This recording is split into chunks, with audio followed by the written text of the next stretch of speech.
Hello बच्चों, good morning. आज हम केमिस्ट्री का फर्स्ट चैप्टर ठोस अवस्था स्टार्ट करने वाले हैं। ये चैप्टर बोर्ड लेवल में 5 से 6 नंबर का आता है। इस चैप्टर में हम क्या क्या टॉपिक पढ़ेंगे, कौन कौन से टॉपिक बहुत इंपॉर्टेंट है जो बोर्ड लेवल और नेट लेवल में आते हैं, उन टॉपिकों पर हमारा ज़्यादा फोकस रहेगा। प्लस हर टॉपिक के बाद बोर्ड लेवल के और नेट लेवल के क्वेश्चंस की प्रैक्टिस करेंगे। तो to be continue the chapter 1 solid state. First chapter है, ये रहा इसका समरी। चैप्टर का नेम ठोस अवस्था, इंग्लिश में कहते हैं इसे solid state.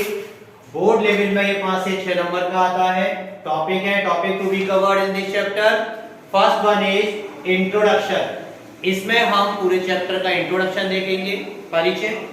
Second, classifications of solid, solids का क्लासिफिकेशन यानी कि ठोसों का वर्गीकरण। थर्ड है यूनिट सेल्स एंड पार्टिकल्स पर यूनिट सेल। फोर्थ है टाइप्स ऑफ यूनिट सेल्स यानी कि एकक सेल के प्रकार। Calculation related with the cubic unit cell या एकल सेल से संबंधित गणनाएं।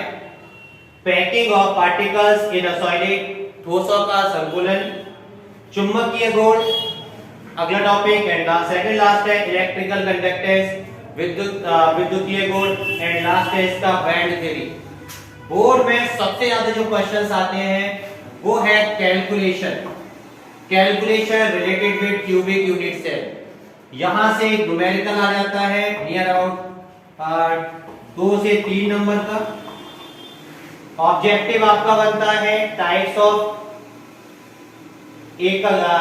ऑफ यूनिट सेल्स, क्योंकि यहां से एक ऑब्जेक्टिव बन जाता है। एक ऑब्जेक्टिव बन जाता है आपका चुंबकीय गुण, बैंड थ्योरी। ये छोटे छोटे पॉइंट है जहां से आपके ऑब्जेक्टिव बनते हैं। ये है हमारे इंट्रोडक्शन। टोटल चैप्टर में हम क्या क्या पढ़ेंगे, अब वन बाय वन करके हर एक टॉपिक को हम लेके चलेंगे। पहला है इंट्रोडक्शन।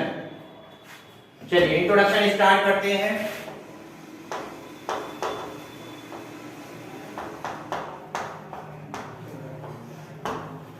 इंट्रोडक्शन में स्पेशली चैप्टर का नाम है ठोस अवस्था।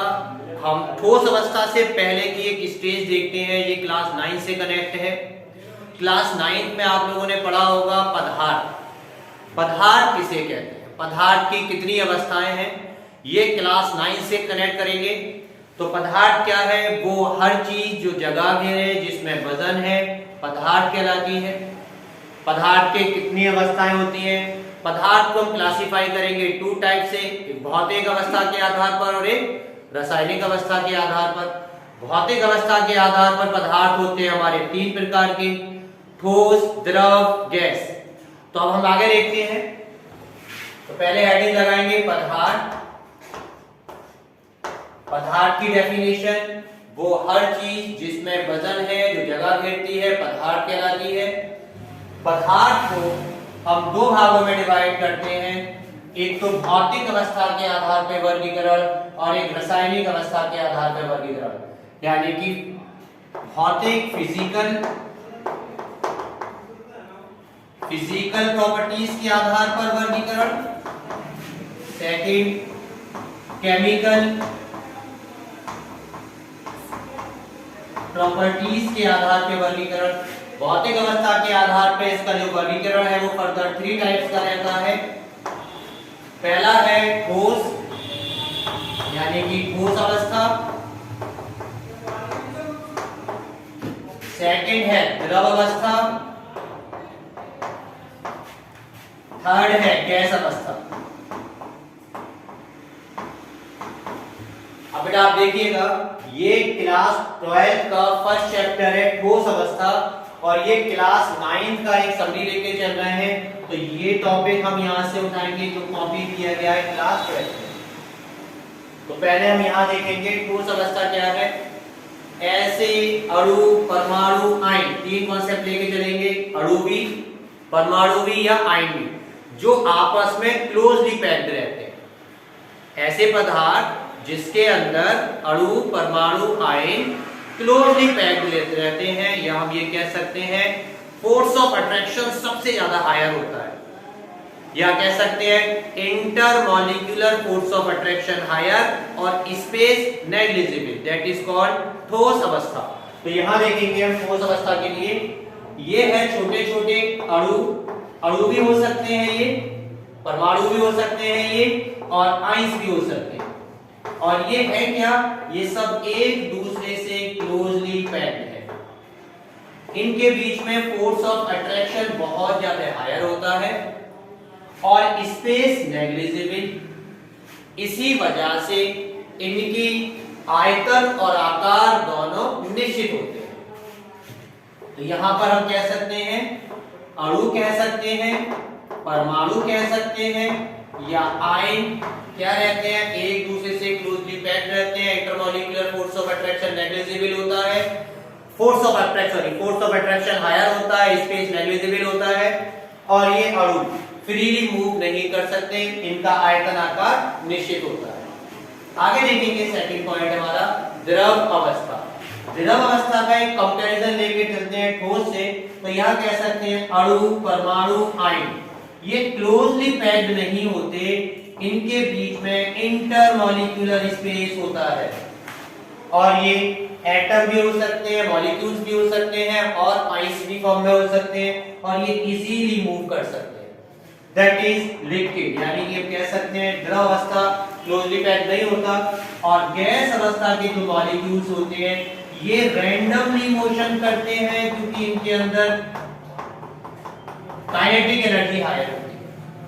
Negligible force of attraction, intermolecular space higher होता है, इसी वजह से इनके आकार और आयतन निश्चित नहीं होते हैं। तो ये एक छोटा सा इंट्रो रहा, और इस इंट्रो में हम क्लास 12 का टॉपिक यहां से स्टार्ट करेंगे, ठोस अवस्था। अब आगे देखेंगे हम ठोस अवस्था के लिए। तो आपका इंट्रोडक्शन कंप्लीट हो गया। आगे का टॉपिक है हमारा ठोसों का वर्गीकरण। तो ठोसों के वर्गीकरण के लिए ये हमारा ठोस कंप्लीट।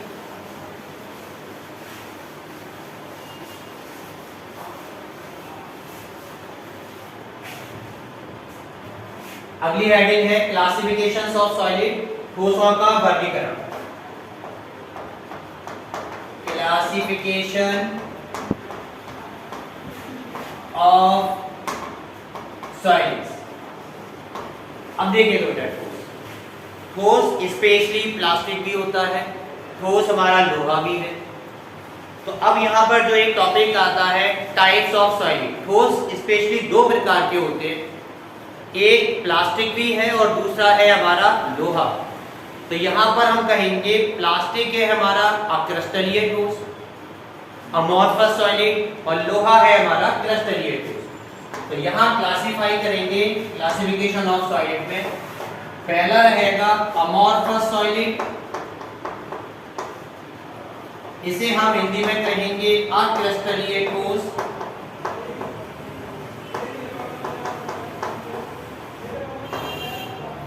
सेकेंड है हमारा क्रिस्टलीय ठोस, क्रिस्टलीय सॉलिड, क्या क्रिस्टलाइन सॉलिड, हिंदी में कहेंगे इसे क्रिस्टलीय ठोस।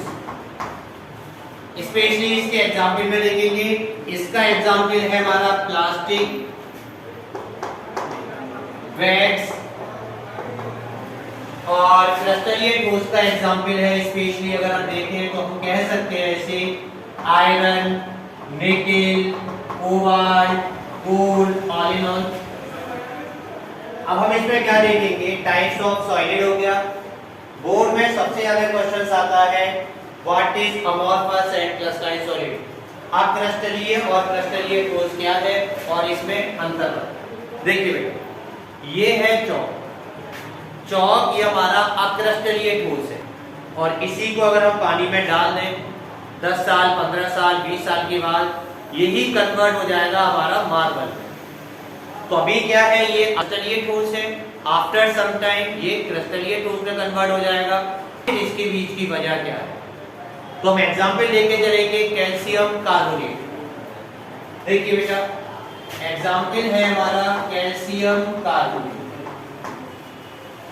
कैल्शियम कार्बोनेट इसके एग्जाम्पल अगर ये मार्बल है तब हमारा क्रिस्टलीय है, और यहाँ ये चॉक है या चॉक पाउडर है, उस कंडीशन में ये अक्रिस्टलीय है। तो वन बाय वन करके इसमें डिफरेंस देखते हैं। पहला अंतर देखते हैं, भाई ये तो हम कह चुके हैं ठोस है, तो ठोस कैसे बनता है, जिसके अणु परमाणु आयन एक दूसरे से क्लोजली पैक्ड होते हैं, वो इसका सॉलिड है। तो यहाँ भी तो इसके अंदर भी या तो अणु होंगे, परमाणु होंगे या आयन होंगे। तभी देखते हैं इसके जो अणु हैं चौक के, वो इररेगुलर अरेंजमेंट यानी कि अव्यवस्थित रूप में लगे होते हैं। इनके अणु परमाणु आयन का कोई भी व्यवस्थित रूप नहीं होता है। और अगर ये मार्बल है तो मार्बल में क्या रहता है, अणु परमाणु आयन एक व्यवस्थित रूप में लगे होते हैं। इसे हम कहते हैं रेगुलर अरेंजमेंट ऑफ पार्टिकल्स, अणुओं का व्यवस्थित रूप। क्लियर है? तो ये सबसे बड़ा एक अंतर है इसमें क्रिस्टलीय और क्रिस्टलीय ठोस में। पहला अंतर, अक्रिस्टलीय ठोस के अंदर अणु परमाणु आयन अव्यवस्थित रूप में लगे होते हैं, जबकि क्रिस्टलीय ठोस में अणु परमाणु आयन व्यवस्थित रूप में अरेंज में लगे होते हैं। सेकंड अंतर देखिए, अक्रिस्टलीय ठोस को अगर आप कट करते हो इस तरीके से, तो कट करने पर इसके कोने और एजेस नहीं बनते।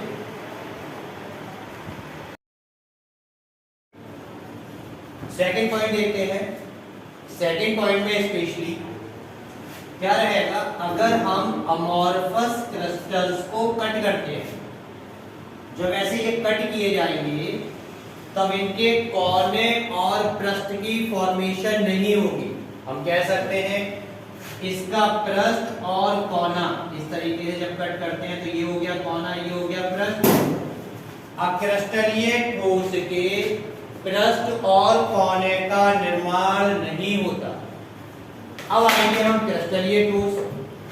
क्रिस्टलीय ठोस में क्या रहेगा, इस तरीके से कट करेंगे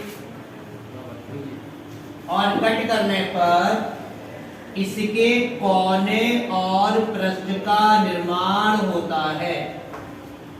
ये रहा हमारा सेकंड पॉइंट। तो कह सकते हैं अक्रिस्टलीय ठोस को कट करने पर कोने और पृष्ठ का निर्माण नहीं होता, जबकि क्रिस्टलीय ठोस को कट करने पर कोने और सरफेस का निर्माण होता है।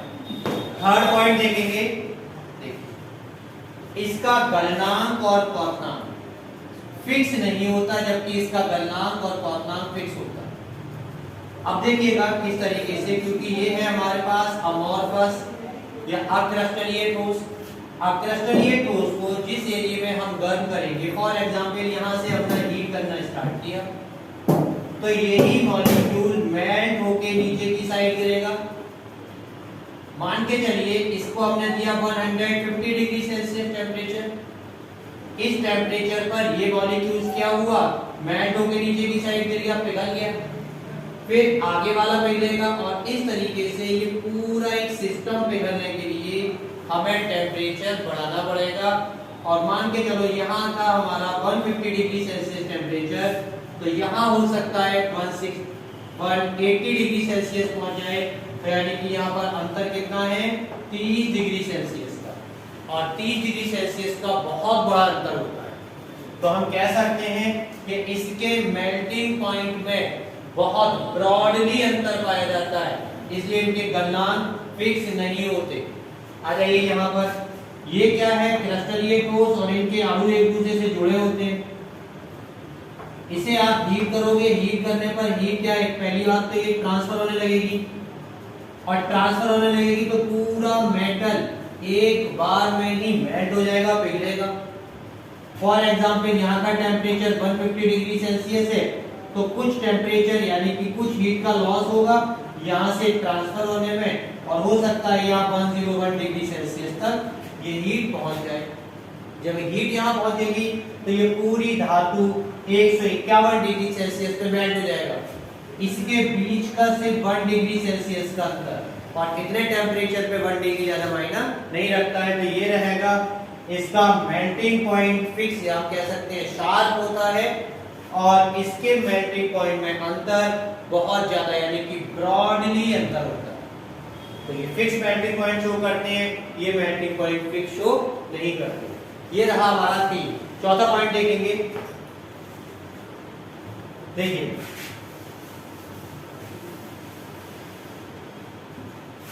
अक्लस्टरीय ठोस के जो अणु परमाणु आयन होते हैं अनियमित व्यवस्था में व्यवस्थित होते हैं। ये तो हम पहले ही आपको क्लियर करा चुके थे। कैल्शियम कार्बोनेट, कार्बोनेट होता है हमारा नेगेटिव पार्ट, कैल्शियम होता है पॉजिटिव, तो पॉजिटिव होता है स्मॉल, नेगेटिव होता है बड़ा। तो इसके जो ये बिग पार्टिकल्स है ये तो है कार्बोनेट के, बट ये जो छोटे छोटे स्फीयर यानी कि होल्स हैं, इन होल्स में कैल्शियम आके सेटल डाउन हो जाता है, बैठ जाता है। जब बैठ जाता है तो ये है आइसोटॉपिक इन नेचर। किस नेचर के हैं? समदैशिकता प्रकृति, isotopic in nature, isotropic in nature. हम ये कह सकते हैं ये शो करता है समदैशिक प्रकृति। यहां आएंगे स्पेशली ये एक नियमित व्यवस्था में व्यवस्थित होते हैं। और देखिएगा क्या रहेगा, छोटा मॉलिक्यूल्स कैल्शियम का, बड़ा मॉलिक्यूल्स कार्बोनेट, फिर calcium carbonate, calcium carbonate, calcium. यहाँ ये carbonate calcium carbonate, calcium carbonate, calcium carbonate, फिर छोटा मॉलिक्यूल्स बड़ा छोटा बड़ा छोटा बड़ा छोटा। और इस कंडीशन में देखोगे अगर आप यहां से चलते हो तो ये क्या है समदैशिक, और इस साइड से चलते हो तो ये कहलाती है विषमदैशिकता। अब देखिएगा विषमदैशिकता में सिर्फ और सिर्फ छोटे अणु आए, बड़े अणु, छोटे अणु, बड़े अणु। तो जो हमारा क्रिस्टलीय ठोस होता है ये विषमदैशिक प्रकृति का होता है। तो नोट कर लीजिए विषमदैशिक प्रकृति, ये हमारा समदैशिक प्रकृति का है और ये हमारा विषमदैशिक प्रकृति का है। नाउ नेक्स्ट अगला पॉइंट लेके चलेंगे हम।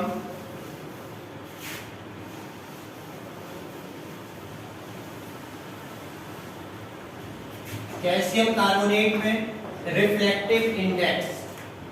रिफ्लेक्टिव इंडेक्स क्या रहता है? देखिए अक्रिस्टलीय ठोस है, मॉलिक्यूल्स चारों तरफ बिखरे हुए रहते हैं और ये छोटे छोटे अणु इसके बीच में पाए जाते हैं। प्रकाश की किरण यहाँ से टकरा के वापस जाती है क्योंकि टोटल मॉलिक्यूल्स बड़े बड़े हैं।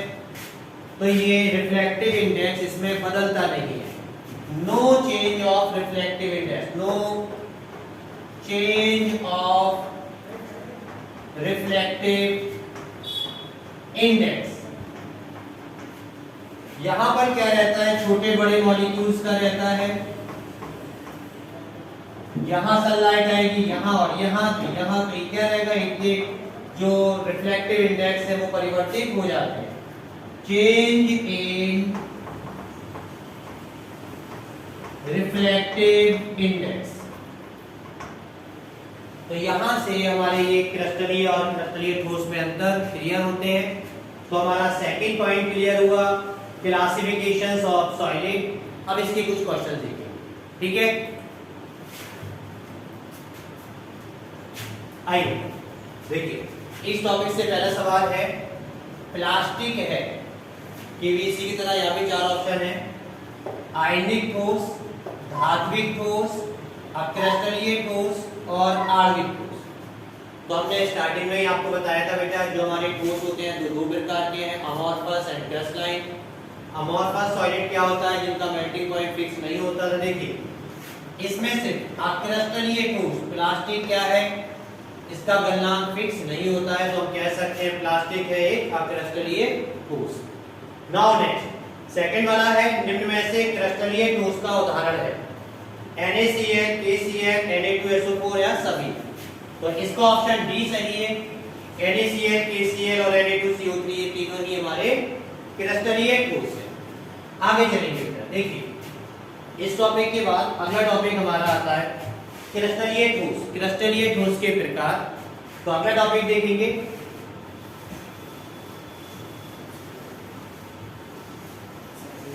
हेडिंग लगाइए, क्लस्टरीय ठोस किसे कहते हैं, ये कितने प्रकार के होते हैं।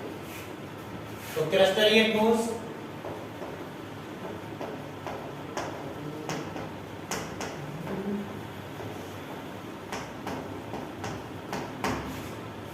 डेफिनेशन है ऐसे पदार्थ जिनके गलनांक और क्वथनांक फिक्स होते हैं, जिन्हें कट करने पर कोने और एजिस बनते हैं, जो विषम जैसिकता प्रदर्शित करते हैं, क्या कहलाते हैं बेटा, क्लस्टरीय ठोस कहलाते हैं।